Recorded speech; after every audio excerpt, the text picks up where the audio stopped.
السلام علیکم ناظرین، رمضان المبارک کے قریب آتے ہی سوشل میڈیا اور دیگر ذرائع ابلاغ کے ذریعے رسول اللہ صلی اللہ علیہ وآلہ وسلم کی طرف منسوب یہ من گڑت حدیث گردش کرنے لگتی ہے کہ جس نے سب سے پہلے کسی کو رمضان کی خبر دی تو اس پر جہنم کی آگ حرام ہو جاتی ہے۔ یاد رہے کہ کتب احادیث میں ایسی کوئی حدیث مذکور نہیں، یہ لوگوں کی بنائی ہوئی من گڑت بات ہے۔ رسول اللہ صلی اللہ علیہ وآلہ وسلم کی طرف ایسی بات منسوب کرنا جو آپ صلی اللہ علیہ وآلہ وسلم نے ارشاد نہ فرمائی ہو، نہ صرف گناہ بلکہ بڑے وبال و عذاب کا سبب ہے۔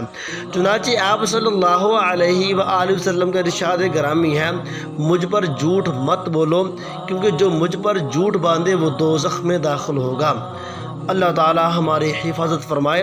ثواب کی نیت سے اس ویڈیو کو زیادہ سے زیادہ شیئر کریں تاکہ کوئی اس من گڑت حدیث سے بچ سکے۔ اچھی بات کو پھیلانا صدقہ جاریہ ہے اور ہمیشہ جاری رہنے والے ثواب کے حقدار بنے۔ جزاک اللہ۔ ویڈیو اگر اچھی لگی ہے لائک اور شیئر کر دیں، اسلامک ٹپس اردو کو سبسکرائب کر دیں اور بیل آئیکن کو دبا دیں تاکہ ہر ویڈیو کا نوٹیفیکیشن آپ کو وقت پر ملتا رہے۔ ملتے ہیں اگلی ویڈیو میں، تب تک اللہ حافظ۔ السلام علیکم ورحمۃ اللہ وبرکاتہ۔